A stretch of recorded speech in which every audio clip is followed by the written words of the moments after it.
सुप्रभात बच्चों। आज हम देख रहे हैं पाठ क्रमांक 8। पाठ के लेखक है सत्यकाम विद्यालंकार जी। गद्य संबंधी में उन्होंने दिया है, प्रस्तुत हास्य व्यंग्य कहानी के माध्यम से कहानीकार ने वह समझाने का प्रयास किया है कि जीवन की आपाधापी में विश्राम के पल मुश्किल से मिलते हैं। जब कभी ऐसा अवसर मिलते भी है तो घरेलू उलझनों के कारण हम उन पलों का आनंद नहीं उठा पाते हैं। आजकल की भागादौड़ी के जीवन में किस तरीके से हमारा जीवन उलझ चुका है, इसका एक सुंदर वर्णन यहाँ पर सत्यकाम विद्यालंकार जी ने किया है। डॉक्टर ने बाह पर काला कपड़ा लपेटा और रबर की थैली से हवा फूंक कर नाड़ी की गति को देखकर बोला, कुछ सीरियस नहीं है, दफ्तर से छुट्टी लेकर बाहर हो आइए।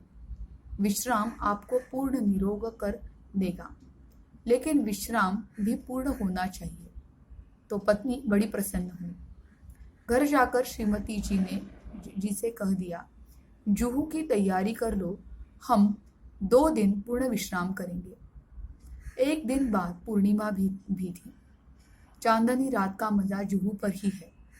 एक दिन पहले आधी रात से उन्होंने तैयारी शुरू कर दी। 2 बजे का अलार्म बेल लग गया। स्वयं वह 2 से पहले ही उठ बैठी और कुछ नोट करने लगी।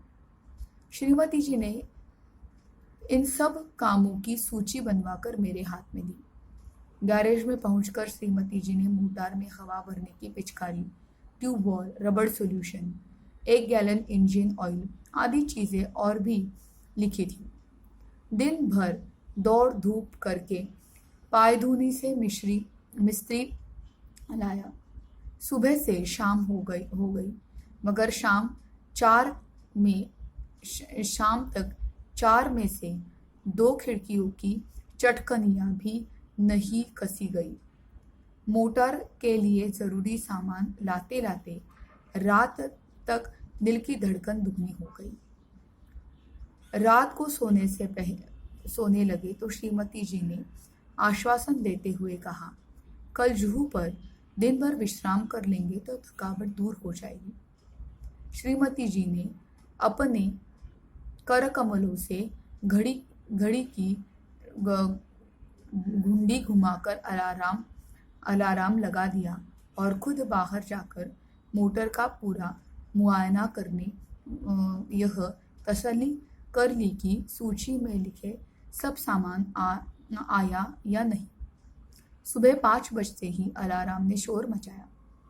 रोशनी होते न होते जुहू की तैयारी चरम सीमा पर पहुंच गई। स्टोव को भी आज ही धोखा देना था। वह हर मिनट बुझने लगा। आधा घंटा उसमें तेल भरने धौकनी करने में चला गया। आखिर चाय का प्रोग्राम स्थगित कर दिया गया और हम दत्तचित्त हो तैयारी में जुट गए। वाटरलू जाने से पहले नेपोलियन ने भी ऐसी तैयारी न की होगी। ऐसी महत योजना के संपन्न करने में हम पति पत्नी परस्पर सहयोग की भावना से काम करने पर विश्वास रखते थे। सहयोग की भावना पर। यह देखिए बच्चों, लेखक ने क्या कहा है। हमारा जीवन कितना दौड़ धूप से भरा हुआ है।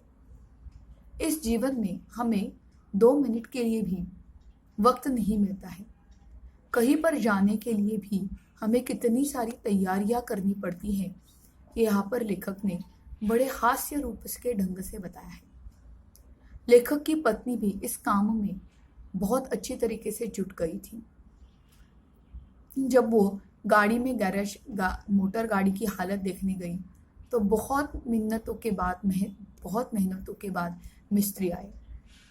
फिर वो काम खत्म होते ही जुहू जाने की तैयारी में वो जुट गए थे कि जब सुबह उन्होंने जाने के लिए वो दोनों उठ गए और चाय पीने की सोचा तो स्टोव भी, उनके घर में जो स्टोव था, हमें यह सुनकर थोड़ी हैरानी होगी कि स्टोव, क्योंकि आजकल तो हमारे घर में पाइप गैस होते हैं या इंडक्शन होते हैं।